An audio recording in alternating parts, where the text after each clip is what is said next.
ho, ho, ho. Mi amigos and mi amigas. This Monday. Gonna be a big day.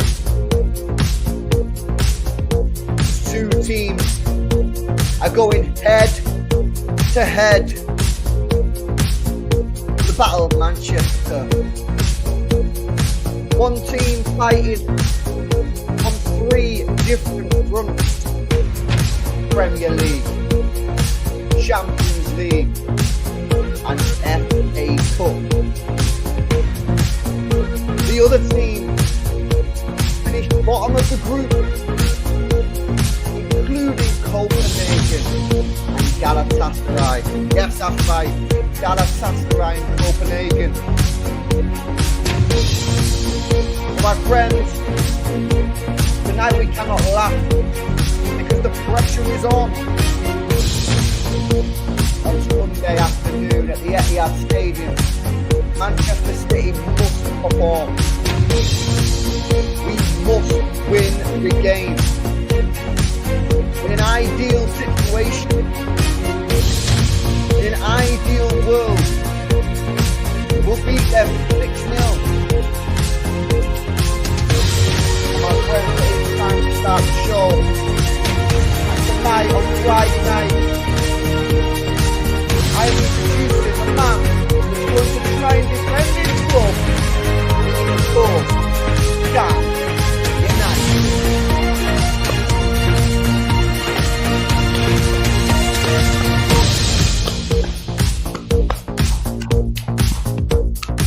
Round of applause in the chat. Round of applause in the chat. Yeah, mate. Ah, lovely. Lovely. Lovely, lovely, lovely. Thanks for a lovely welcome. Oh, my days. I've just come out of one kitchen and I'm coming in for another fucking cooking now. Brilliant. What a lovely day. You're really happy to be here, innit? I can tell. Honestly, this is going to be as much fun as my nan's funeral, I think. Up we go. Up we go. Where do you want to start, mate? Can we go back 15 years? I mean... Yeah, we can do it if you want. You know what's crazy is my mate's playing in a football match right now. And they're streaming the game online. Well, what's that? I'm sure everyone wants. Do you want to do a watch along? They're losing 1-0, but it's the Manchester FA Sunday Challenge Shield final. Limeside King George versus Gorton Panthers. Let's keep it on. Let's keep it on. We'll talk about this. Let's just go through this. Yeah, we won't be doing that, bro. Guys, hopefully you're all doing well. Make sure you smash your likes. Make sure you subscribe to the channel. Of course, you know where Dan's at on the TikTok. United First. You guys can go follow him with all the sort of like match reactions and just generic sort of reactions to anything that's going on United. And of course, I imagine something might be going up in the next days if City manage to beat United, which hopefully we will. Hopefully we'll embarrass them. Then you might get a video. Who knows? But United First, you know where to find it on the TikTok. But like seriously, bro, how miserable do I look on all those TikToks? This is what United have done to me. Like almost every TikTok, I'm like that. Look at it. I don't know if this has audio. Does this have audio? Let's see. Let's see what you're saying. That's our season. Up in smoke, Manchester. That's our season. Poof, up in smoke. Oh, it's unbelievable. Yeah, guys, make sure you do drop a like. Make sure you subscribe to the channel as well. But like, seriously, mate, like, obviously, this is a big game. Obviously, we need to win. Actually, this is what I said in the introduction. Like, we actually need to win this football match, like, desperately, because we're in this title race, and Liverpool play Forest tomorrow, and I believe Salah might be out for it. So. And they've played a lot of games recently, Liverpool, with obviously a thin squad. I'm hoping that maybe Forest can do something. Ain't got like too much hope, but we need to be winning. But you guys at the moment, I mean, it's kind of crazy as well, you know, because you guys were on like a 4-match winning streak, like before your last game. But this is just a story of maybe not just this year, but almost a Ten Hag reign, where like you get a few good results, things go, ooh, things picking up, and then boom. You just absolutely just drop, you know what I mean? And like that Fulham loss, was just abysmal. I mean, the tactics got absolutely destroyed by the pundits here. I mean, Carragher roasted him about the defence, leaving Kobe Mainu on his own in the middle of the park, completely exposed, making him look poor when actually it was the tactics. Like where are you at now, bro, with like the whole situation? Like, you've got all the Ten Hag in, Ten Hag out debate, which seemingly is turning a little bit toxic. Like, just like, what's going through your mind at this moment, bro? Yeah, I think, as we've spoken about a few times, I've been Ten Hag out for a while now. Look, you can obviously say we have had a lot of injuries to key players, of course we have, but I kind of just look at the way he manages the team now, and some of the decisions he's not just making now, has been making all season. It's just gone from bad to worse. This guy came in with a lot of hype from us United fans, as we did put our chest out when we got him. He was the guy that was going to come and shape the club from top to bottom, but it's just going from bad to worse. And I look at where the squad is now. I look where the harmony is now. You see the leaks that are constantly coming out of the club. It's just turned into a nightmare, LB. It's turned into a nightmare, and I've had so much abuse on my channel for being Ten Hag out. The same old story. He's got to be allowed to build a club. That time, unfortunately, isn't afforded to managers anymore, especially to a club with as big stature as United have. Results are demanded. The fans demand. It's just a shame. I've spoken to Dan Potts about it several times. I think every fan base is toxic. I think every fan base, you have a good side and you have a bad side.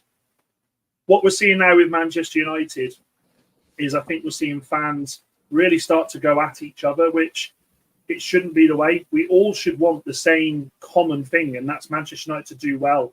It shouldn't matter if I'm reading fans saying we should start McTominay as false nine, and I'm like, are you smoking something? This is Manchester United, and we're talking about putting Scott McTominay, because he scored a few goals, as a false nine. And you know, for me, and this isn't a dig at Man City, and I absolutely love your community. They've been so welcoming whenever I've been on the show. This isn't a dig, but I actually can sit here and say I feel like I felt how you feel now. I've been there, 15, 20 years ago, when it was United City, and we were in the boat that you are in now, going, it's just City though. Do you know what I mean? Where there was such a parallel difference between how you were then and how you are now. You coming up from where you come from, and I'm so jealous. I'm so jealous of how you guys are now. And I look at the squad that you have available to you. I look at the job that the players who aren't playing regularly but come in and do for your manager. And I've said this for so long. It can be, you can buy all the players in the world. You have to buy players with the right attitude. And, as you've said, as I've said, as your community have probably said, the attitude at Manchester United with those players is on the floor. This week having to withstand Marcus Rashford coming out and trying to be the bigger man. Yeah. Mate, it's. I don't get what he's doing there. I find, listen, he can do what he wants, yeah. The timing, and by the way, people don't know what we're talking about. Marcus Rashford's done like a video interview thing, like just chatting about like what's going on.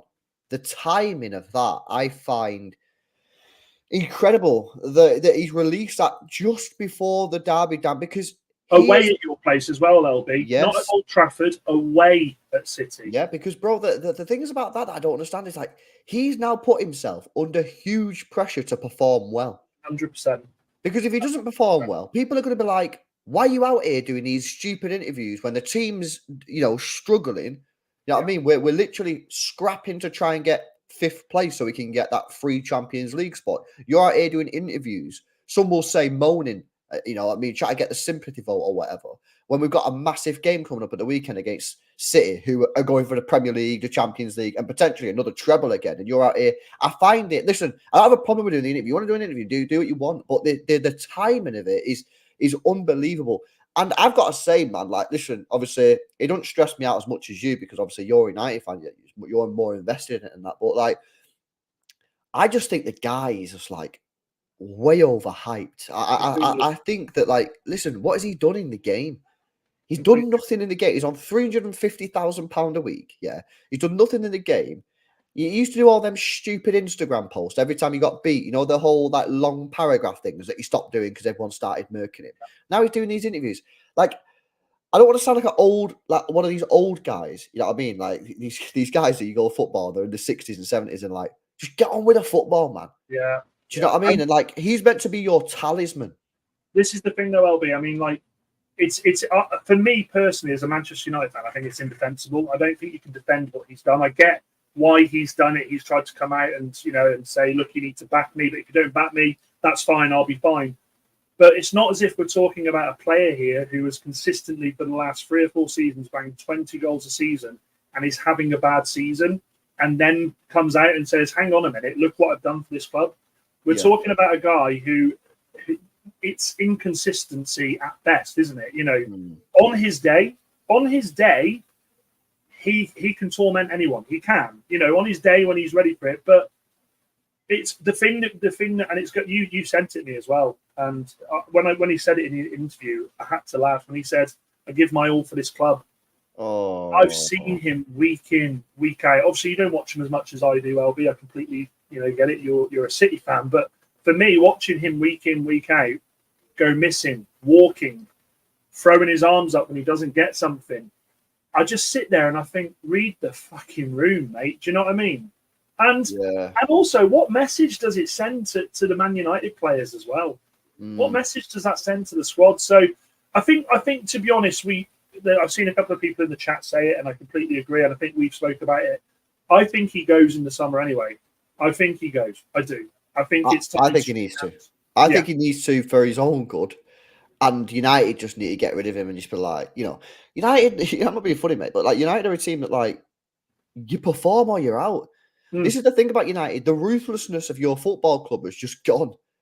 Yeah. It's you're just like a sponge. You know what I mean? You just soak up every little bit of anything that goes wrong. You soak it up. Whereas previously, anything went wrong, it was like, nah, get out, mate. Whereas now you got the Rashford thing that happens seemingly every year. You'll take it. Manager doing crap stuff. You'll take it. Board doing. It's just like the ruthlessness of your club is just completely falling apart. I love it, obviously, as you'd understand. Like you'd love it if it was happened to City. I find it hilarious. Quite right. You should. Like, I'm not going to sit here and go, "Oh, LB, you're bang out of order." Do you know? And again, this is showing my age. I remember the playoff final for you guys when you were in. Well, it would be League One back then, and I can remember going, have that. But that's what rivalry is all about. That's the rivalry, and I think that's what hurts the most for a Manchester United fan here is that there is no rivalry at the moment between Manchester United and Manchester City. Only by location. We're not your rivals in the league. We haven't been your rivals. Well, this is where it's sort of like turned because like when I was growing up, the United game was like everything. And it still is like very, very big for me. Yeah. Obviously, I'm from Manchester as well. Like, obviously, it's going to be slightly different for me to people that are outside of Manchester. And like, you always got the thing from United fans saying, "Oh, we don't care about City. It's Liverpool." It's ironic now that like Sunday's a massive game, and I desperately want to win. But like, it sort of flips on its head. Where for us now, which is the more important game? Not which is the game that I want to win more because I want to beat United. I desperately want to beat United. But which is the more important game? Well, the more important games for us now are Liverpool and Arsenal. Yeah, and it's so interesting how that's flipped on its head. And as well, I didn't know this stat myself, but in the last decade, United have spent more money than City. Yeah, and it's an easy. Do you know something though, mate? I know you said you didn't notice that, but when you think about it, is it surprising? United have tried to buy, and I've said it.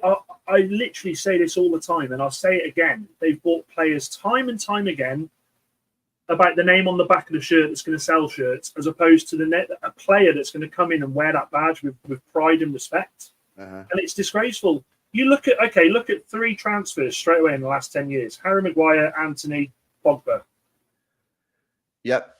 How much did you spend on Haaland, De Bruyne, and Diaz? 150, 155. So we paid double for players that are worse. We all know this, and this has been the problem. This has been where Manchester United have had the issue behind the scenes, and we've spoken about this before. But behind the scenes, it's been so poor it's been laughable. You know what I mean? It's laughable at how bad we've been. Obviously, now at the moment, it looks like that behind the scenes they're trying to do the right things, and I'm happy for that. But like I've said many times to Manchester United fans, don't expect this to be a quick fix. No. Don't expect because we're getting behind the scenes done in the next few months that next season we're roaring back into a title. We're not, and this is where realism has to hit with Manchester. Like this weekend, realism has to hit. Do you think I enjoy coming on a City channel and happily sitting here saying, you're going to absolutely smash us, mate? Of course I don't. But there has to be realism as a football fan. Of course you have the tribalism. Of course you have the passion. But at the moment, there's got to be realism. And that's where I think a lot of Man United fans are completely struggling at the moment. Yeah. Because you know what it is, yeah? I'll tell you the truth. I think, genuinely, this new guy that's coming to your football club, he's going to make a positive difference for you. But you're right, it's going to take time because that club is like, it's been running to the ground. And if you actually think about it, it's a miracle that they're high up in the league as it is. Because the money that you spent has been wasted. The manager you've got is a clown. I'd probably take 1 or 2 players from your football club at my football club, which shows you how bad the squad is. You've got problems with Bruno Fernandes. Half your fans love him, half your fans hate. You got the same probably with Rashford. You know what I mean? You've got aging players like Varane and Casemiro who are on absolutely mega dough. You've got Onana, who, yes, has turned a little bit and he's probably performing a little bit better, but there are still huge question marks about him, about whether or not he can be a long-term goalkeeper. Like, this is going to take some time, 100%. I think that these new owners are probably a positive impact on that. But, yeah, you are right. Anyone thinks this is going to be a year or 18 months I think that's just delusional. I think this is more like 2 to 4 years. 100%. And the thing is, you look at all these fan channels that come out and say, right, in the summer, we're getting rid of all these players, and you look at it, yeah, that's fine on the basis. That's fine, if we could do that. But how many times has a club sold 5 or 6, 7 players and brought in 6, 7 players, and it's worked? It hasn't. Nah. You have to have patience with it. I've openly said, and I'll take the L, I'll take the mocking, as long as we bring in the right players in next season. If we're still battling for 4th, 5th next season, but we're doing it the right way and we've got the players coming in doing the right thing, I'm not going to sit there screaming and shouting. But I need to see a clear direction. And unfortunately, with respect to Ten Hag, there is no direction. It's ridiculous. He's come out week in, week out and said, I haven't had my strongest team. Yeah, I agree about that. I completely agree with that. But at the same time, you are meant to be an elite manager. Elite managers find a way. I remember Sir Alex Ferguson playing Schalke in the semi-final of the Champions League with Darren Gibson in midfield, Johnny Evans, young players. But we didn't care back then. The players bought into what he was doing. He had the respect of the players. Those players would go out there and leave nothing on the pitch, much like we see with Klopp, much like we're seeing with Arteta now, much like we see with you guys. At the moment, the Fulham game, United players walked on. I looked at it. I looked at my wife. I said, "We've lost this." You could just see it from their body. Their body language, like done. So it's horrendous. Because you know what it is. You know what you mentioned there, right? This is why it's so important for managers to implement a system. Because if you implement a system, if you don't have a player, one player comes out, a new player comes in, the system is the same. And I do feel that, like, Ten Hag's biggest mistake last year was not just saying, this might be a bad season, but I'm going all out for system. Like, in Pep Guardiola's first year, Pep went, forget about trophies, forget about the Premier League, forget about the champ, forget about everything. I'm implementing my style of play. And some players are going to sink, and it will cost us big time. And some of those games we got absolutely slapped up. Slapped up. Now, funny enough, I don't know, you could probably tell me more, but in the first 2 games of the Premier League last year, you got smacked up. So did Ten Hag in those 2 games play the system that he wanted to, and then did he bottle it and change it? Like, what happened in them first 2 games last season? Because I think you played Brighton and Brentford and got Brighton slapped. And Brentford, yeah. He literally started with the system he wanted to play. And then quick enough after the 2 games, we went to, as you know, that counter-attacking side. We spent the rest of the year, the rest of the season. So 2 games in, then spent the rest of the season being that team that relied on the pace of Rashford, the pace of Anthony, the pace of Sancho, just relied on hitting teams on the break. And this is the problem. You will not win a Premier League counter-attacking unless you cannot do it. You've got to go into every game expecting to have the possession. Okay, you've got to go into every game expecting to be able to spring surprises if they're playing a low block, making sure that you're set up to bring them out of that to penetrate them. At the moment, though, we have been Moments FC for years, and it has been that. And Moments FC have not necessarily just been goals. I count David De Gea as Moments FC. For 3 or 4 years, how the hell we didn't lose the games we should have with him there was beyond me. When he nearly went to Real Madrid, I sat there, I went, if he goes to Real Madrid, we'll be mid-table. We'll be mid-table. Luckily enough, the fax machine broke, apparently. And he stayed. So it's horrendous, mate. But at the same time, as I said, you know what I mean? Enjoy it. If you're a City fan, enjoy it. Of course you do. You're not going to sit there and say, oh, I missed the days when United give us a game. You want to absolutely destroy us. I want to absolutely destroy City. Do you know what I mean? Again, the word realism has to be. Yeah, no, absolutely. Big up to Nair Men earlier on for the super chat. Says Manchester is blue. Thank you very much for the super chat. And LB, my brother, says Bayern just gifted the league to Leverkusen. Are you guys serious? They drew 2-2.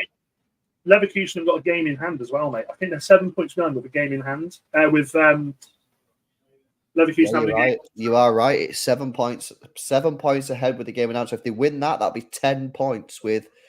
How many games do they have in Bundesliga? Is it 36? Or 34, I think it is. Yeah. So there's 10 games left and they're 10 points clear. So they can lose 3 games, no problem. That is, I mean, if they don't win the league now, that's a bottle. They're still unbeaten. Nay, I don't think that's ever the season unbeaten. Yeah, that is absolutely great. I tell you what, that's Xavi Alonso, man. I tell you and what, it's nice to see. It's nice to see an ex-player come through doing so well because we've had so many ex-players that we automatically think should be good managers have been horrendous. Rooney, Lampard, Gerrard. There's so many ex-players. Yap Stan didn't do exactly well. There's so many Vincent companies struggling at the moment. So it's nice to see an ex-player that's come through and done. This Xavi Alonso though, he's played under everyone, hasn't he? He's played under so many managers. Like, I don't know if you've seen the video of Jose Mourinho when he's asked, who do you think is going to be like the next top manager? And he says Xavi Alonso because he played under Pep Guardiola, I think, at Bayern. He played under Jose Mourinho. He played under Carlo Ancelotti. Who else he played under? Did he play under Benitez? Who did he play under? Did he play under Benitez? Yeah, I think he played under Benitez. Yeah, he's had some top managers. And then, is he Spanish? Yeah, he's Spanish, yeah. So he's obviously been managed under... Was he there? Who was the bald guy? Would it have been Aragonés back then, or was it... It was that bald guy who won him everything. It's not Aragonés, I can't remember. I can't remember his name. Who was the guy who won the World Cup and like the Spanish manager who was like the best manager in the world? No. Huh? No, I can't remember. Del Bosque. Was it Del Bosque? Del Bosque was the manager who won them the stuff, or is that I know? It must have been I think Del Bosque won the first Euro, didn't he? Or was it? I'm not sure. Yeah, I don't know. Anyway, basically, Xavi Alonso's been coached by some mad guys, so he's obviously got a lot of knowledge, and I think as well playing in that deeper position, and he wasn't fast as well. Like, he's got to know tactically the game, so he's going to be a top manager. And of course, Liverpool are going to try everything possible to get him through the door. But yeah, I'm not sure why we went on to him. Yo, built up to Danny, man, for a big super chat. Says Danny from Belgium, built to you. Says, correction on KDB that I told you this afternoon. KDB news, correction from KDB information I told you this afternoon. Lionel Messi, 203 assists in 458 games. KDB, 202 assists in 441 games. Wow. Okay. So KDB needs 2 more assists to overtake Messi, but he's going to do it probably in less games, which is quite. We're going to do it on fucking Sunday, isn't he? Let's be honest. Come on, let's not beat around. Do you know about my bet that I've gone? Go on. KDB. I I remember you talking about our last Friday we had, but I had a few beers by then. Yeah. KDB top Premier League assister by the end of the season. What's he on?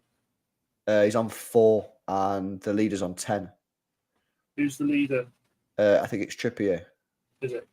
Yeah, but fucking what's it called? What was I going to say? He scored. He got 4 assists, didn't he? But it's an FA Cup game. Yeah. I was fuming, mate. I was fuming. And at Everton game, he'd already got 1 assist. The end of the game, he had a chance to square it to Haaland, and the guy had a shot, and I was like, "You greedy little fucker." So yeah. Anyway, big up to Danny, man. Let's hope that Kevin De Bruyne can get some assists at the weekend. There's a penalty. There's a penalty in the game in the FA Cup. Not the FA Cup, sorry. The Manchester. Is it a penalty? It is, mate. Yeah, he's put it on the spot. He's getting. He's selling the injury, mate. It's a goal kick. It's a goal kick. I thought it was a penalty. It's a goal kick. Never mind.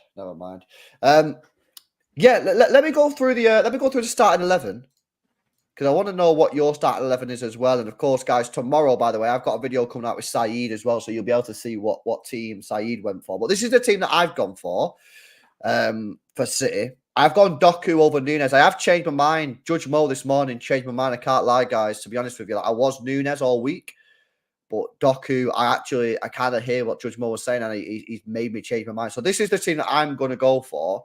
Now, I know you've got some injuries as well, which is going to make your team maybe easier to pick because you've got less players. But take me through your starting 11, and we'll have a little chat about some key battles on the pitch. Okay, so I think the back four. Well, obviously it's going to be an Onana in goal. I think the back four. I think he played Amrabat at left back for a reason. Midweek, Yeah. I think we'll see Amrabat left back. I think the centre backs will be. I see. We don't know if Maguire's going to be fit for this. I don't think he's going to be fit. So, I think he's out of the game. So it'll be Lindelof and it will be Varane with Dalot the other side. Lindelof, Dalot, and Varane. Yeah. Okay. Yeah. Now here's where it gets. Here's where I'm. This is what I would like. Okay. Here's what I would like, and I'm going to shock people here. I want to see the midfield three. So I want Casemiro, I want Mainu, and I want McTominay. Oh, you want to shut it off? I want to shut it off. And also, mate, for the simple fact, we've got no one in there with much height that's good in the air. Yeah. So I want height in there. I want height in there. There's no way on God's earth that I want Anthony anywhere near a football pitch. So I will put Bruno on the wide right. Okay. You want to go Bruno wide right? Wide right, yeah. Bruno Fernandes, where is he? There he is. Okay, interesting. Yeah.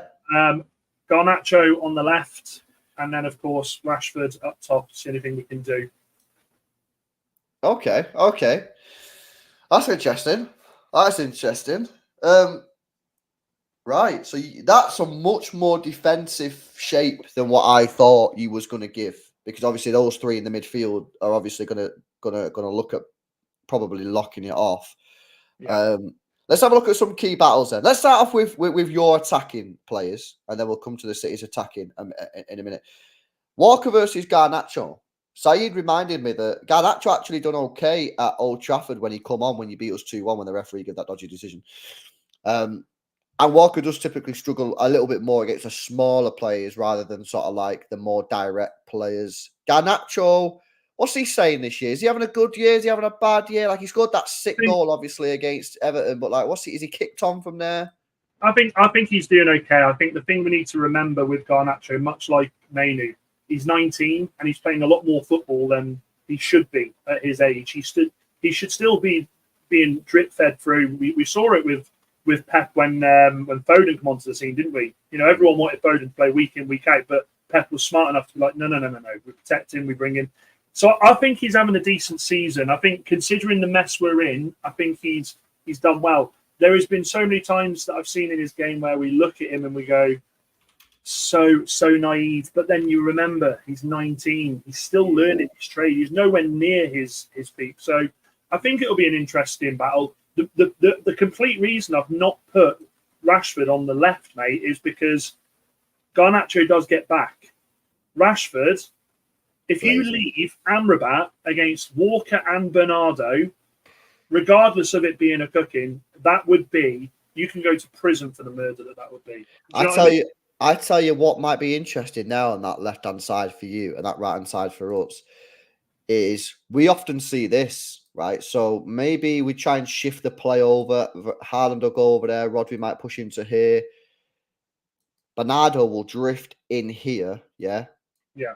And Amrabat will obviously be goal side. And then what you might get is you'll get like a run of De Bruyne going down here to try and whip a ball into Haaland. The amount of times we see Kevin De Bruyne make those runs on the overlap and just cut it across. So that could be something quite interesting because if Garnacho or Rashford, whoever it is, doesn't track back properly, De Bruyne, if Bernardo does push in, because depends what Pep asks Bernardo to do.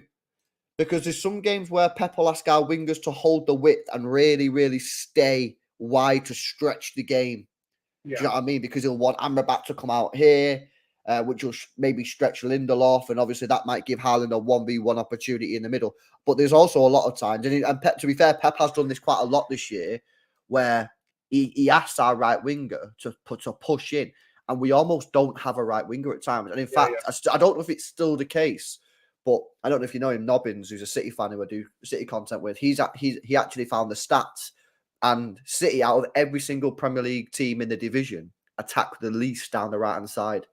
Yeah, and that's because a lot of the times, a lot of the times our right winger doesn't play right wing. They invert into almost like an extra midfield position. So that could be interesting. And of course, you need someone to be able to track back because otherwise De Bruyne could get in behind there, which could be interesting. So, okay, Garnacho against Walker. That's an interesting one. I'll tell you something that's interesting for me, Dan, and I don't know whether or not he's going to do this, but Rashford up against Diaz on the pace could be interesting. Now, I'm not 100% sure. I'm going to double check, but I think that last year in the home game when we beat you 6-3, I think Pep dropped Diaz for Ake Akanji because he wanted to cover the pace. Let me have a look. Yeah, he did. He dropped him. Diaz was on the bench. Do you know what, mate? I don't want you to mention that result, not just because of the result, but I was in Ibiza with my wife, right, away for our anniversary, and I'd spent a day and a half begging her to let me find a pub to go watch it. No. Day and a half of my holiday wasted. After 5-10 minutes, I was like, what the fuck have I done?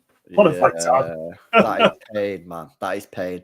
Yeah, so Diaz has been dropped by Pep Guardiola for Ake and Akanji in the past. Now, I think Guardiola might be back in training, and hopefully someone in the chat can confirm. I've not seen any news. I've not really been on Twitter today, to be honest. But I doubt he'll play. So you could probably still play Stones and Akanji in the middle. Diaz wasn't injured. Diaz was on the bench now, man. That's the only thing that they do it for, though, LB. That's the only thing that they're going to be relying on. They're going to be relying on a ball to Rashford over the top or quick down the side. Well, that's why because I agree. I think you're absolutely right. That is what you're going to be relying on. That's why I question whether or not you are going to put Fernandes on the right. Because if your game plan is not exclusively, but like your main sort of way of getting a result is obviously City are pushed up and the ball is going in behind for Rashford. Surely you'd want your best player in the midfield doing that. So do you get what I'm saying? That's why I'm like, is Fernandes going to play on that right hand side? What we have seen a lot of times when Fernandes has gone out on that side, we've seen whoever's been playing in midfield, when he tucks in, shift out.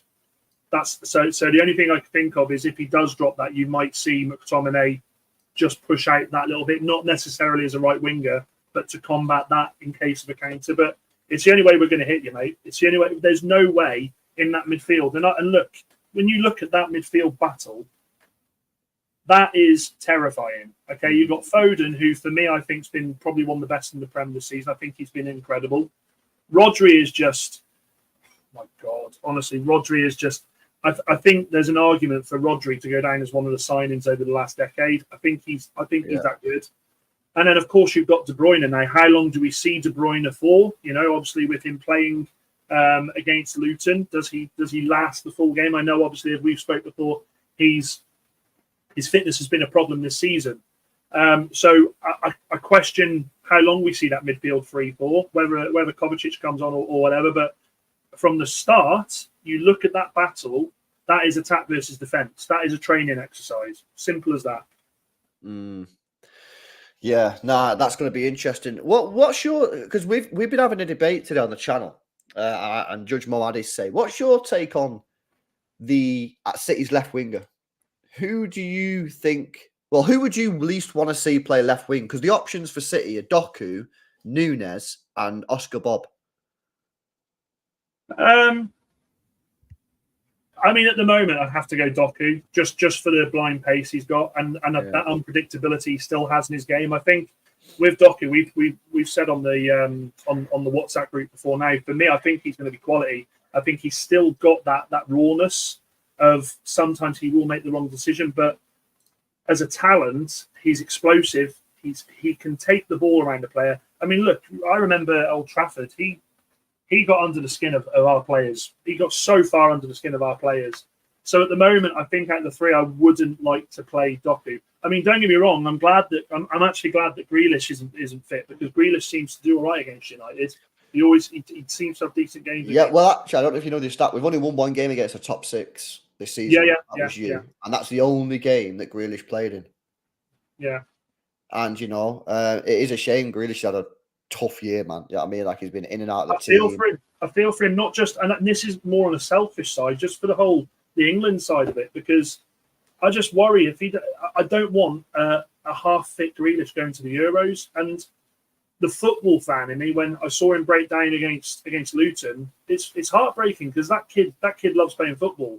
And there's been a lot of questions, hasn't there, this season? Is he good enough for City anymore? Now we've got Doku, and all that lad wants to do is get minutes and show what he can do, isn't it? And he's having that season.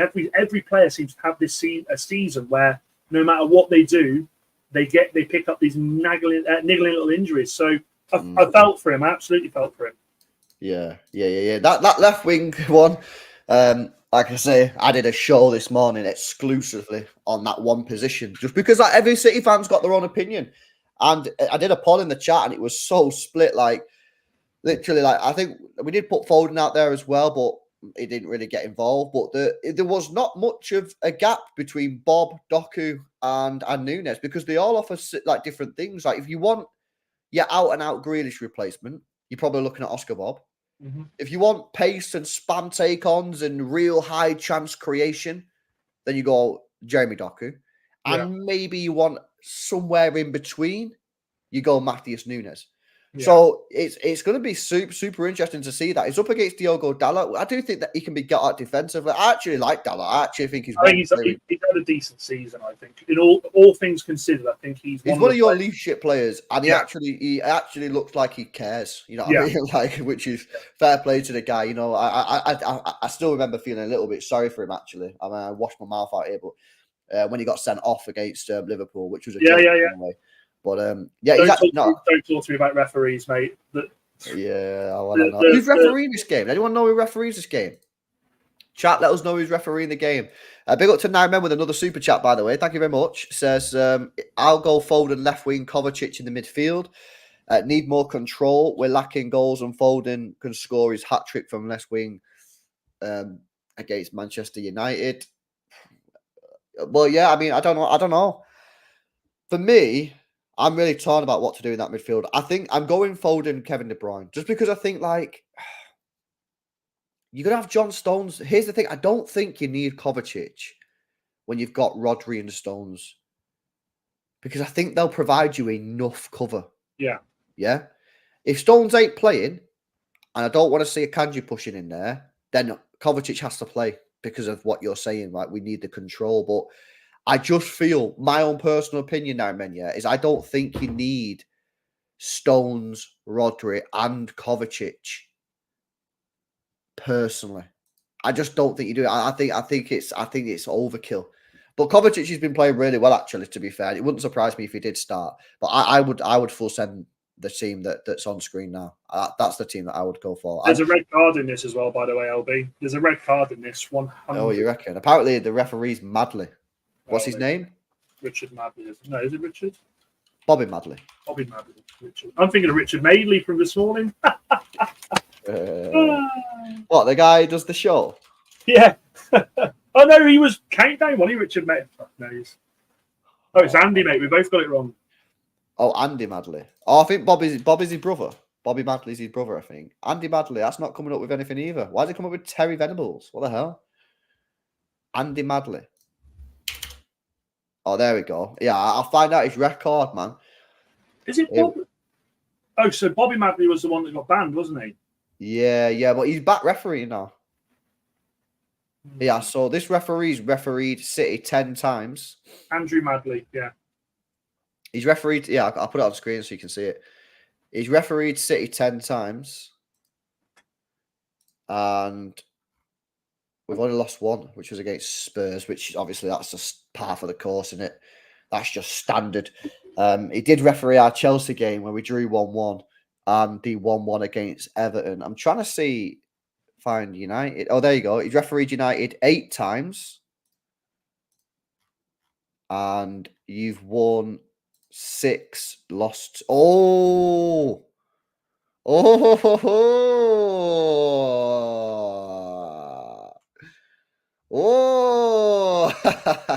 March as well, mate. Fucking 5th of March last year. What is it about March, eh? Oh my God! Almost a year to the day. It'll be 2 days out. Mate, I tell you what, I made a mistake this time last year because I said to Errol, but you got to remember, this is when Liverpool were struggling. But I said 2-2.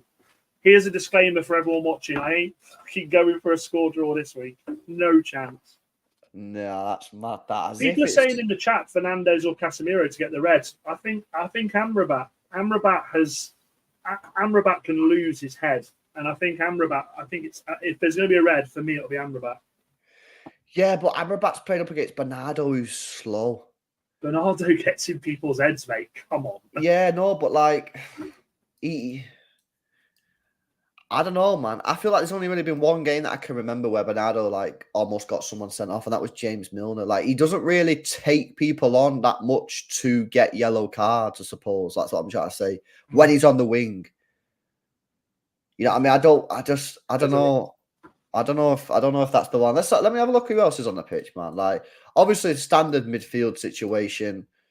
Bruno, you never know what you're going to get with Bruno. Like, he could spit his dummy out any moment. Although, did you see that guy? I can't believe that guy didn't get sent off the other day. Hey, don't even get me started on that. I was screaming at the TV. That for me just epitomizes refereeing in this country. Yeah, that was crazy. He's proper. I mean, don't get me wrong. We've all wanted to do it to Bruno, but he's proper grabbed him round the throat, hasn't he? Yeah, I can't believe he didn't get sent off for that, to be honest. Like, that was a madness. This one, actually, maybe Dalot against Doku. Like, Doku could take him on, and obviously if Dalot gets cooked like early on. Well, I remember the game at the Etihad, actually. Do you remember when Chris Smalling got sent off? Yeah, I'm pretty sure that happened to him. Michael Oliver, how can I forget? Yeah, because I think he got booked in the first couple of minutes, didn't he? And then it's like, you know, in these games, you've got to be able to get through that first 30 minutes without picking up a booking, because if you pick up a booking in the first 30 minutes, you are just walking red card, aren't you? You don't have any sort of leeway to make a decision. But yeah, honestly, man, like, I'm not going to lie, like, we should be beating you 3-4, 5-0. In fact, not nil, because unfortunately, I still don't have the confidence to be able to throw out clean sheet predictions, just because our defense hasn't been that great like this year, to be honest with you. So my score prediction for this game is 4-1. I think that's a fair score prediction based off of the fact that we've just scored 6 goals. I can't give a clean sheet for my team, unfortunately, which is disappointing, just because we just ain't defended properly. You know what I mean? And we still have bozo moments, but we need goals, man, because you know we're falling behind on the goal difference, which of course it could come down to. And Arsenal have bloody Sheffield United on Monday as well, so you know for a fact Arsenal are going to slap them up for probably 5 or 6. Like, they are just an awful team at the moment, Sheffield United. So yeah, listen, if you offer me a 1-0 now, I'm taking it, but we actually need goals, man, because if you look at the goal difference here, like, we're on 33. We're so far behind. Yeah, fucking do, mate. But not as bad as you, who's on 0 goal difference. Do you know what I mean? Come on. That is just shocking, isn't it? 36 goals scored, so That's the worst out of the top 6. Potts is in the chat. Potts, you'll remember this time last year when I said 2-2 against Liverpool. What happened there, mate? Fucking hell. In fact, that was oh no! In fact, no. I've not done anything that gets me clipped on this show so far, so I'm all right. I'm all right. No, you can't. You can't do anything to get you clipped, bro, because you like you said at the start, like you've not really got like United fans don't have the chest because like they're just so deflated. Like I said, like Saeed, like all United fans are just like so deflated. Like it's actually, and it's like Chelsea fans. Chelsea fans are the same.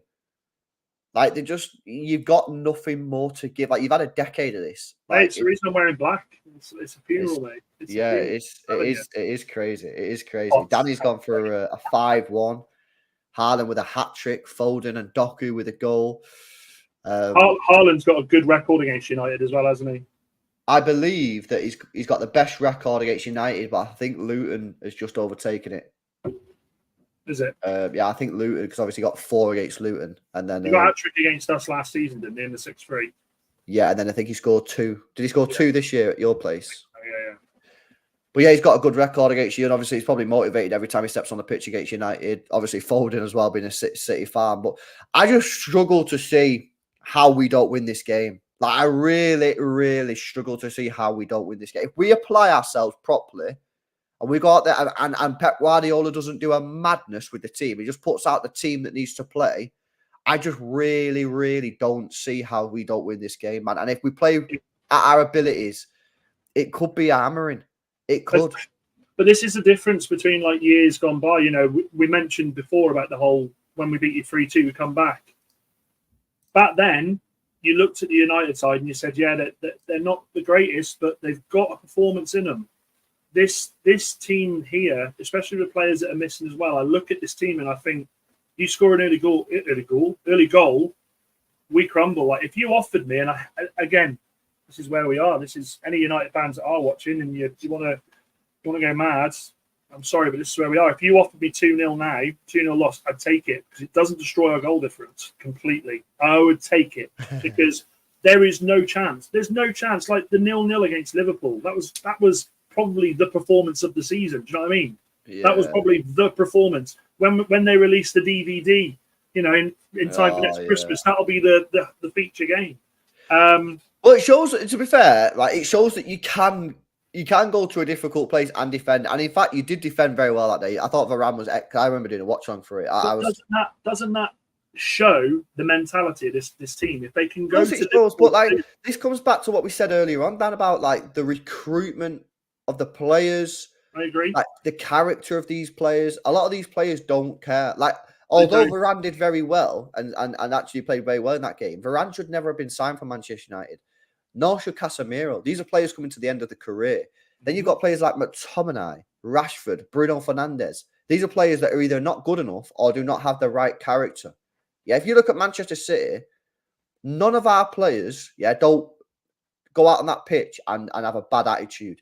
No. You know what I mean? And even the only player that we probably have that doesn't quite work hard enough, who's Doku, he gets shouted at by Pep Guardiola, like literally on the touchline, which is humiliating. And if he doesn't work hard, he won't be on the football pitch. Simple as. Like it all comes back to the sort of the recruitment and the way the team is. And you know what's annoying, because I can't remember, but there was I remember seeing a big up Potsy, man. I remember seeing a clip these last few days. Cooking. This is fucking brilliant. He might come in and give you. You know, he wants City to lose this game. So maybe he might have some. He might be like, lads, you're missing a key point here. But just before I bring Dan in, I seen a clip going around social media the last couple of days of a manager saying characters, is more important than talent. Because you can have the best player in the world, but if they're a twat in the dressing room, i.e., look at this, by the way. Can you believe this? Mbappe was taken off at half time. This was him in the 49th minute on his phone. Like you've got to, I mean, obviously this guy's still a sick player. I'm just saying, like, you've got to have players with the right attitude. And I think, to be fair, give credit to Arsenal. Arteta's done that. They don't have any players. United have had that player, Park Ji-sung. Park Ji-sung for us. Yeah. When we lost the Champions League against Barcelona the first time, Ferguson came out and said, if I played him, we'd have won. If I'd have picked him, we'd have won. You need players, and I've said this so many times, you need players that have the passion, the attitude, and desire. Attitude and application in any game will get you what you need. You can have all the ability in the world, but if you don't have the attitude to show it, you're a waste. Simple as that. Case in point, Marcus Rashford. Yeah, his mentality is horrendous, bro. Marcus Rashford. I always said this about Mesut Ozil. If you look at the technical ability and the talent, he had everything you wanted. But if he would have had the mentality of a James Milner or a Jordan Henderson, he would have done so much more in the game, in my opinion, Mesut Ozil, because his mentality was horrible, absolutely horrible. And, you know, he did well at Arsenal, to be fair to him, had all the talent in the world. And Jordan Henderson and James Milner, you wouldn't want to swap their technical ability for Mesut Ozil's, but you'd swap their mentality. And I always said that's why them two players did so well with their careers, because they weren't amazing footballers in terms of their quality, were they? You know, they're not Kevin De Bruyne or no David Silva or Mesut Ozil, but mentally elite. And that's why they did so well, man. And that's what Man United need to start looking at, man. Like, I look at Man United and I think, I don't want, if I'm honestly, Dan, if I was you, Bruno and Rashford would be two of the first people I'd get rid of. Yeah, Honestly, man. I agree.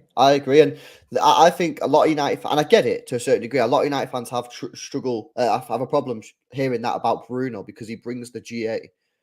But ultimately, like, I just watch him, mate, and I just hate everything about him. He's constantly moaning.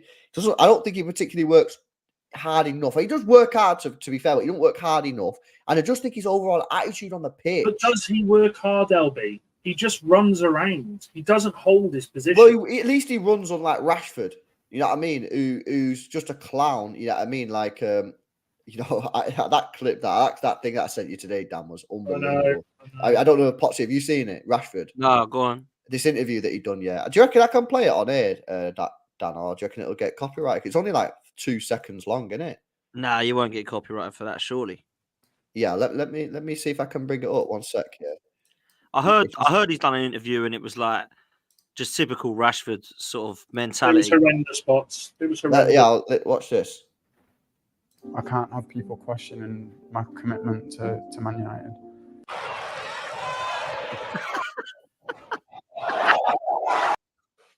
Bro, what's he doing, man? Two players there, right? Two players there. One is in his 30s. The other is supposedly in his prime. You wouldn't pick it as Barkley, would you? Was that Ross Barkley? Yeah. Barkley, yeah. Wow. I mean, to be fair to him, he has played well this year, but that's embarrassing. What was he doing there, by the way? But the other side of it as well is this backing, like Ten Hag has come out and gone for Fulham because of the post, the TikTok they put up of him rolling around after he had that shot.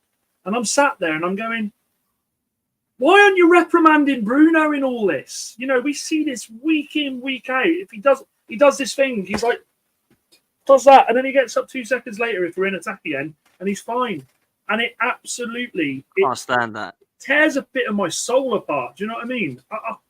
When he joined us, it was incredible. I think we can all say that. When he joined us, his first 18 months, banging goals left, right, and centre. His assists were unreal. Yeah, he had a bit of that about him, but it just seems the last 18 months, his first thing to do is if he feels a touch, he goes down, rolls around. He loves to berate the referees, which this is basic football knowledge. I tell my lads on a Sunday morning, if you get in the ref's ear, you're getting fuck all. And that's what he does every game. Minute one. Right. You look at like the Man United that we understood when we grew up, because this is what I don't get. The younger fan base, they don't understand this. I have so many people come at me on social media, leave Bruno alone. I'd rather have him than Odegaard. Go on then, keep Bruno, because I'd take Odegaard any day over him. But they don't understand that the captain I grew up on was Roy Keane. Mate, imagine him next to Roy Keane. Imagine him next to Roy Keane. Roy Keane would have knocked him out in the changing room. Simple as that. He wouldn't have it. Yeah, I know. But I think what's bad about that, Potsy, though? I think a lot of people just go, "Oh, well, them days are gone." I don't think they're gone.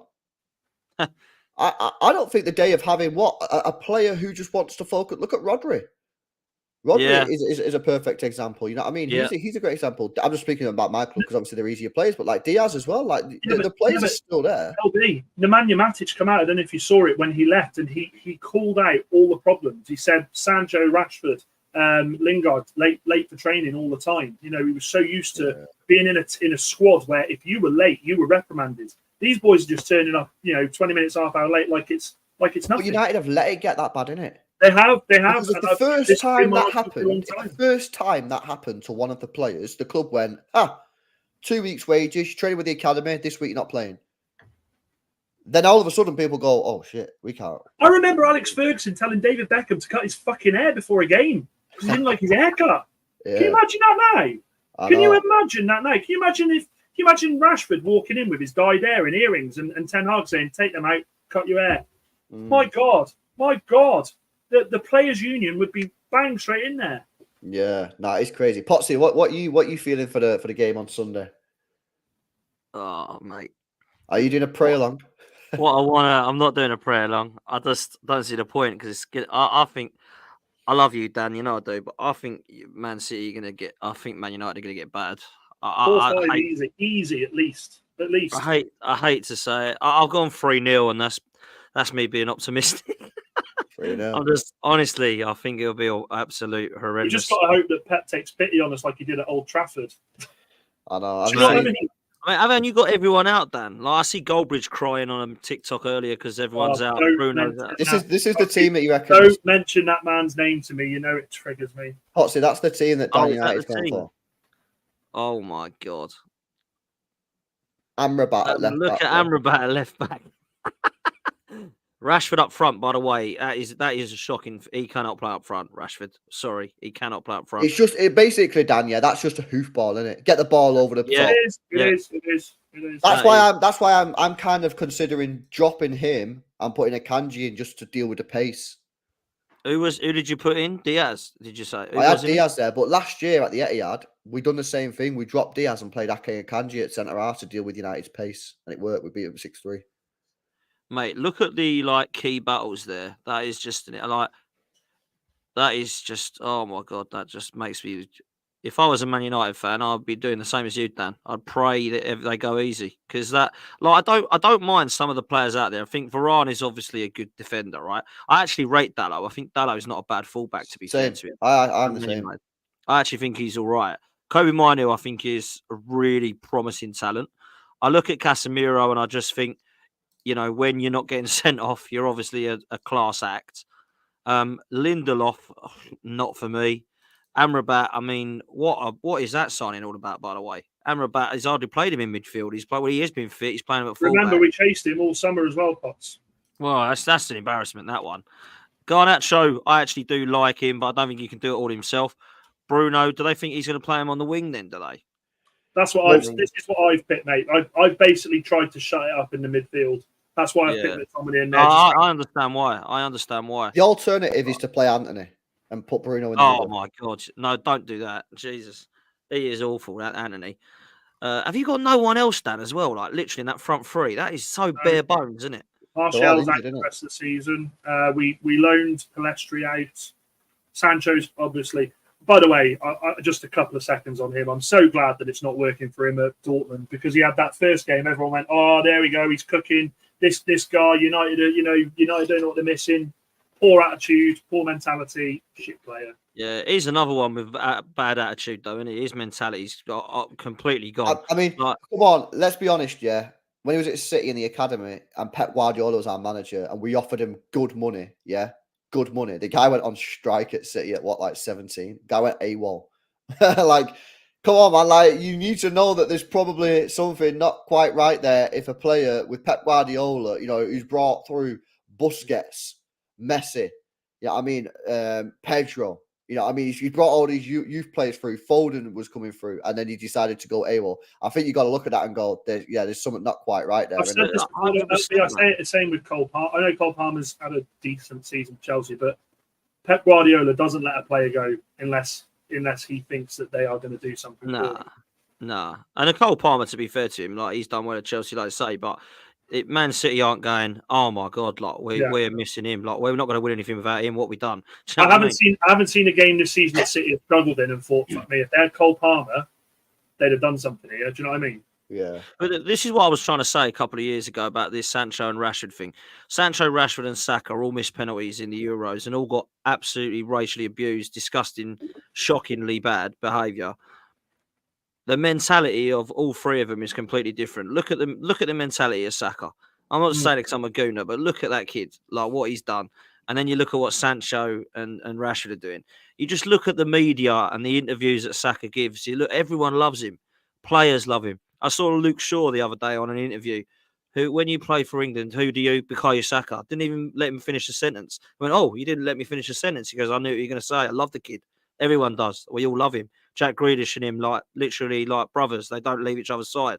They're absolutely smitten with him.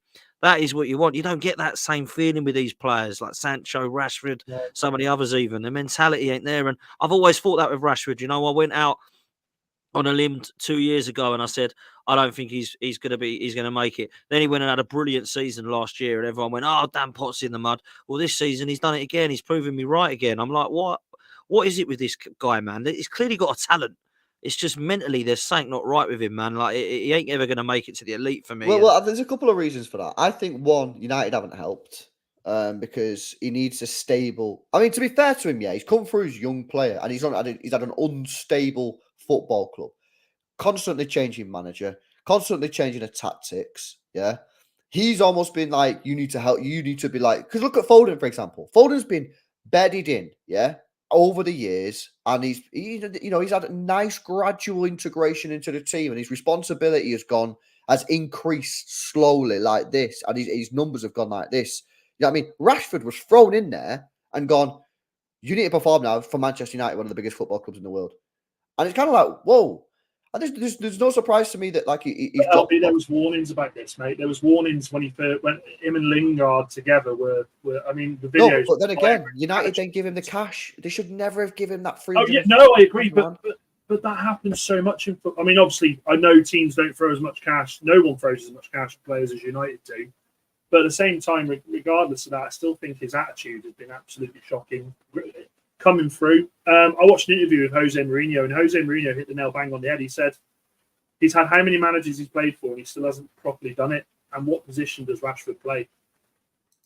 Yeah, I mean, this is the thing. What Rashford? What is his left wing the best position? Like, probably, but it's like still up for debate. And if you actually look at his stats, right? I'm going to bring up his stats here. Yeah, Premier League. I'm just going to do Premier League only here. Like, they're not particularly like great, to be honest with you. Yeah, like look at these numbers. I ain't got diabetes, man. Go away. Yeah, look at these numbers. So like 7-5 average, 10-8 okay, 17-9 that's decent, 11-11 decent. Then he drops off 4-2, then 17-5 that's good, and now he's on 5-3. So let's give him the benefit of the doubt and say 10-8's all right, 17-9's all right, 11-11's all right, and that was all right. He's had 4 good years, and he's been playing football now since 2015-16. Obviously, that was slow, but like, I don't know, man. I just think that the guy is massively overrated. He's massively overhyped. I think he thinks he's better than he is. This interview that he's dropped, I just find absolutely bizarre. Like, what are you doing, mate? Like, dropping an interview days before Manchester derby. Like, all I think he's done there is pile pressure on him. And I know he's got a media agency working for him because people have said like he's got this media PR agency that like gives him advice. I think he needs to sack them, mate. Yeah, big time, because I don't know what advice they're trying to give him, but I just think the guy's just a fool. And you know what I mean as well? I've seen these pictures of him at these gigs and that. I know people will say, oh, LB, he's allowed a life. Yeah, but like, when you're a footballer, like, you were allowed a life, but ultimately, you get paid a lot of money and you got to perform on the pitch. No one's saying that you can't go out, you know what I mean? And like, go watch a gig or anything. But like, when your team's 6th, yeah, you're dropping stinky performances. Your place in the squad is being questioned by fans. You know, it's not a great look. And then was it the last derby that we beat you 3-0, I think, at Old Trafford? He booked a China White out in Manchester, and straight after the game went to the club and was probably partying until 2:00 in the morning after a 3-0 derby defeat. Again, he's allowed to celebrate if he wants to go, but like this comes from management as well, OLB. Like, if he respected the regime above him, do you think he'd do that? Yeah, he's got no respect for Ten Hag. He don't want him there. This report, I've got to, sorry, just shout out to Z Gold because he did comment saying about Amad Diallo.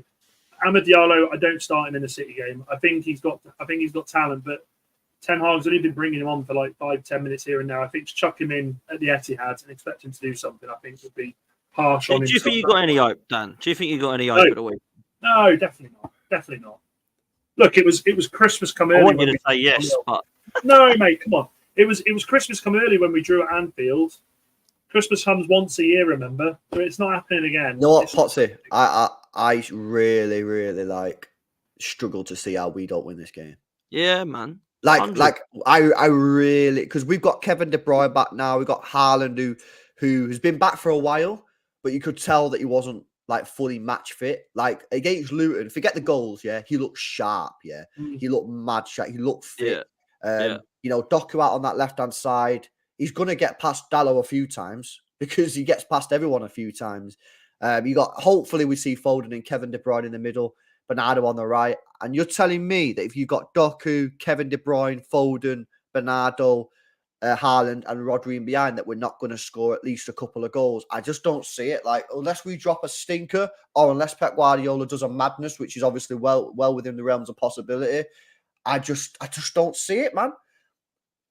There's nothing I see from this group of players to give me any hope. And that's where I am as a United fan.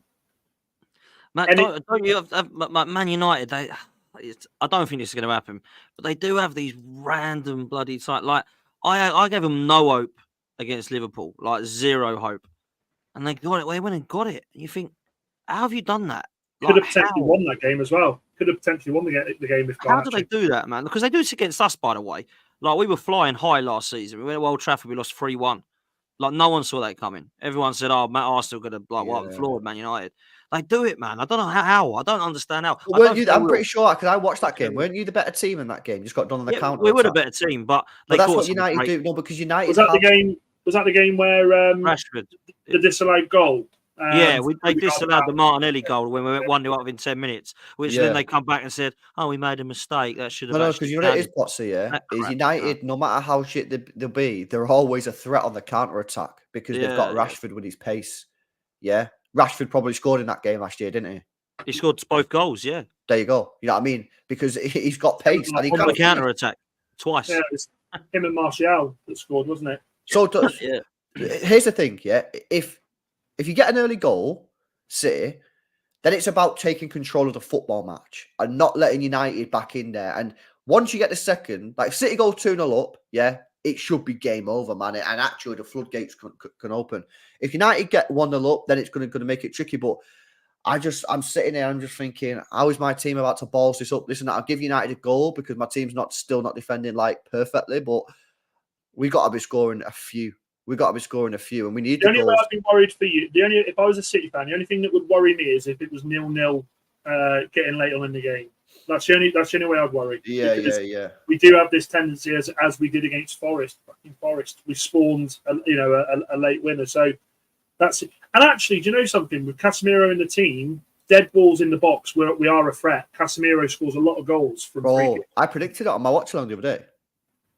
Well, as soon as he got the free kick, I was like, Casemiro scoring. Casemiro fucking scored. How no one picks up that guy in the box is unbelievable. Because these guys are goal magnet. It's crazy. Let's get 2 super chats read out. Big up to LB again with another super chat. Says Goldbridge is United's problem. Players do listen and see some of the stuff that he says. Sorry, what's this in reference to? What's happened there? Have I missed something? No, he's now ever since he's done that fucking interview with Hoyland, he thinks he's in there. Oh, okay. Yeah. This is the same guy at the start of the season.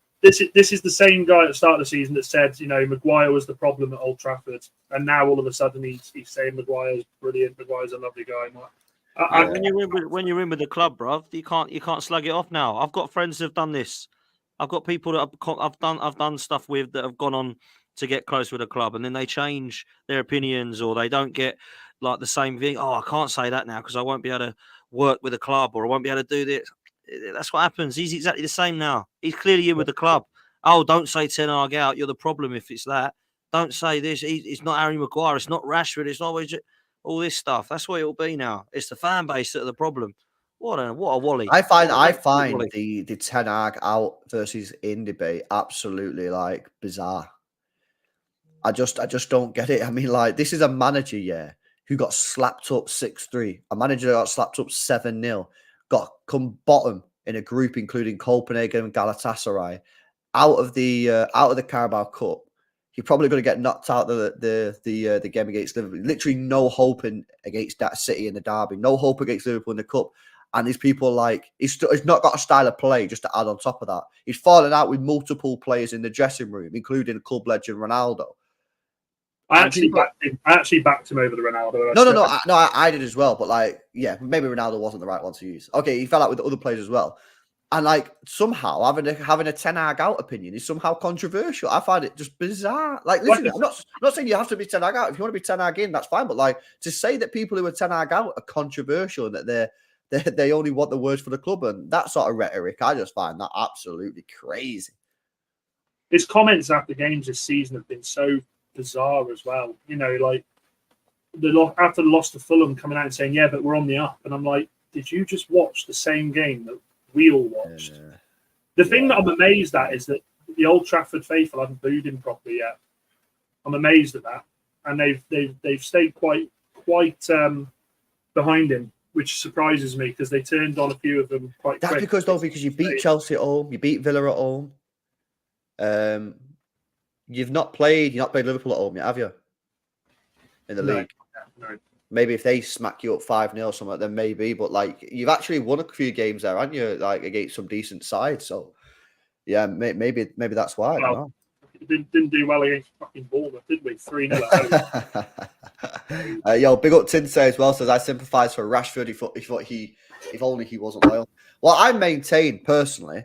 I think if Rashford would have come through the City Academy under Pep Guardiola, maybe at Arsenal under Arteta, I think he'd be a completely different player. I do feel to a certain degree that United have contributed to this downfall, but now it's all on him because, he's his own man. But I do feel that United have probably contributed to this somewhat, in my view. Right, well, there the super chats read out. Listen, the game's going to be a big one. We need to win. And ideally, we could do with some goals, man, because our goal difference is kind of stinking now compared to Arsenal's and Liverpool. And obviously, that Arsenal, man, listen, I might not even do a watch-along for that. I honestly don't have the energy to do that, man, because I know what's happening. I can't believe you're playing Sheffield United, yeah. Well, after that Newcastle game, I was like, please tell me they've got someone good. And I was like, Sheffield United. You're gonna our March is actually quite bare, mate, because we're out of all the cups. So we've literally got 3 games in March. That's it. Wow. Jeez. Who have you got? The Sheffield United away, Brentford at home, and City away. That's it. 2 wins and then whatever, basically. Then clash. we have got Porto, obviously, as the well. Porto game. Yeah. But after the Brentford game, we don't play for 22 days. What? Wow. Oh, the international international break and the FA Cup. Well, we do. We play for, I think it's after the Porto. Yes, it's 19 days without football if you include the Champions League and 22 days Premier League break. So yeah, it's mad. Your lads, we can borrow a couple of your lads then. Well, honestly, mate, I tell you, we might be going back to bloody Dubai. It worked last time. But yeah, no, Sheffield United. That's got to be at least 3 goals going in. Surely, mate, double it. They're terrible, mate. Double it and pass it on to the next one. I'm telling you, Brentford can't win a game either. Like Brentford are struggling. Brentford are struggling. They've had that little bounce since Tony's come back, and then they've just yeah. It's after that. It's after Brentford really that we got to psych ourselves up for that Man City game. We ain't got Chelsea now because they won. Just a quick off topic. I've been watching that Tony a lot recently. I don't know about him, No, I've been watching him. I've watched him because we played him twice in the last month. I think they played Liverpool, so that's 3 times. And I've watched him probably another time. Bro, I don't know, now. Now I'm starting to watch him thinking maybe you should go for Osimhen instead. Yeah. A lot of people are saying that that Vlahovic. Who? The Vlahovic. Vlahovic, yeah. You've got what's his name? Who's the one that no one's talking about out in Sporting Lisbon? Who's absolutely battering it. The one who's a commentary. Icarus, yeah. He's got 30 goals this season already. That's crazy. And he looks really good, man. Really good. But I don't know. I feel with the Tony thing, he came on from his 8-month loan. 8-month ban. 8-month loan, yeah. Yeah. 8-month ban. And he basically killed it. It was like goal. I think he scored 4 and 6.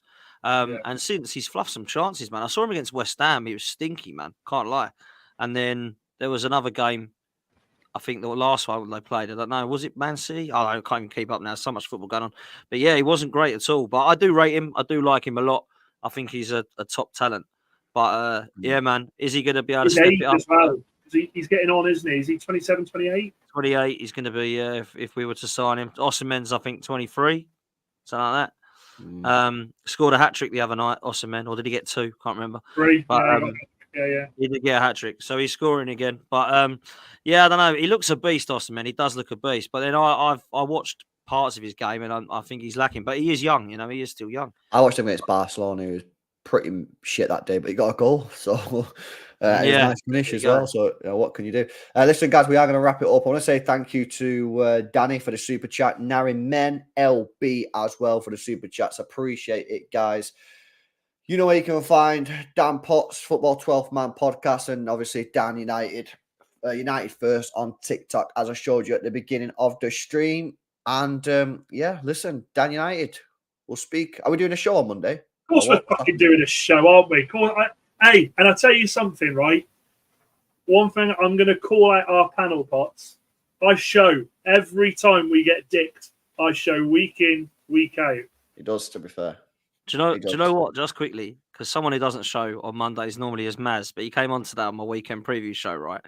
And I said as a laugh afterwards, I had little Dan and Maz on, and I said everyone wants to know who's the shortest, right? And I had Judge Mo on with me, and I had no idea that Judge Mo is 5'4". Did anyone else know that? Nah, he kind of comes across as a small guy. Right, so he's 5'4", Judge Mo, and he was the tallest.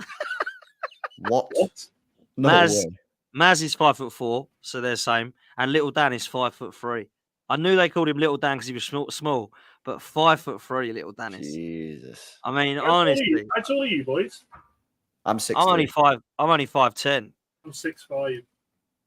Yeah, 6'5". Oh yeah. Yeah. Yeah, LB 6. What are you? 6'2", 6'3", LB? I'm You're quite 6'3". big, I have measured at 6'4" in my prime. In your prime. yeah, man. Well, you imagine Little Dan standing next to Little Dan, you'd be a whole foot taller than him, man. It's honestly. Is Lawless quite tall? Nah, Lawless is 5'6", mate. 5'7". Is he? Yeah. Yeah, that explains it. Little man syndrome. Yeah, he is. I couldn't believe it. Like when I met him for the first time, I was like, me and Tobes are the same height. We're only like 5'10", and we were like, "Whoa, Lawless is actually small." I didn't see it. I just didn't see it. It's mad. But anyway, Yeah, crazy. Me, listen, guys, I will be back tomorrow. This channel, I'm going to do the Liverpool game pray along because I have a feeling, we're due a win. Yeah. I'm hoping as well. Bro, Forrest. We're due a win on one of these pray alongs because I've done loads of pray alongs recently and they're all just losing. So I reckon tomorrow could be the day that we cash in the chips, lads. So yeah, I'll be live from, I don't know, maybe like 20 to 3, quarter to 3, something like that, because I think it's a 3 o'clock kickoff. And then I've got a video coming out tomorrow night with Saeed. And then it's the big one. It's the derby day on Sunday. Guys, enjoy the rest of your, what day is it today? Friday? Enjoy the rest of your Friday night. And I'll see you tomorrow, man. Peace out.